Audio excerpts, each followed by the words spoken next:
அறிக்கையில் தமிழகம் புறக்கணிக்கப்பட்டதாக கூறி இன்று மாநிலம் முழுவதும் திமுக சார்பில் கண்டன ஆர்ப்பாட்டம் நடைபெற்றது. அதன் தொடர்ச்சியாக திமுக தேனி வடக்கு தெற்கு மாவட்ட சார்பில் தேனி பழைய பேருந்து நிலையம் அருகே கண்டன ஆர்ப்பாட்டம் நடந்தது. இதில் வடக்கு மாவட்ட செயலாளரும் தேனி மக்களவை உறுப்பினருமான தங்க தமிழ்ச்செல்வன் பங்கேற்று கண்டன முழக்கங்களை எழுப்பி ஆர்ப்பாட்டத்தில் ஈடுபட்டார். அப்போது தமிழ்நாட்டின் மக்களின் வரிப்பணம் எங்கே, வஞ்சிக்கப்படும் தமிழகம், டெல்லியில் கிண்டிய அல்வாவை தமிழகத்திற்கு ஊட்டாதே உள்ளிட்ட பதாகைகளை ஏந்தியவாறு ஏராளமானோர் பங்கேற்று மத்திய அரசுக்கு எதிராக கண்டன கோஷங்கள் எழுப்பினர்.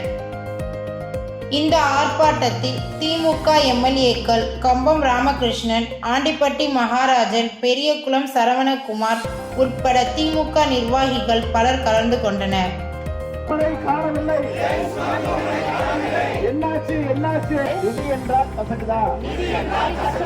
ஒன்றிய அரசே, பிஜேபி அரசே, தமிழர்கள் நாங்கள்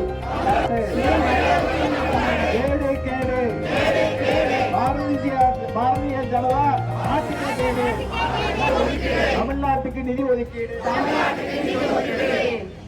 வரி வாங்க தெரியுது, ஊட்டாதே டெல்லியில் கிண்டிய அல்வாவை தமிழ்நாட்டுக்கு ஊட்டாதே, வரியை நாங்க ஓடியா கொடுக்கிறோம், ஏமாற்றாதே, தமிழ்நாட்டை ஏமாற்றாதே, நிதி எங்கே, நிதி எங்கே, உங்களுக்கான நிதி எங்கே, நீதி வேண்டும், நீதி வேண்டும், தமிழ்நாட்டுக்கு நீதி வேண்டும்.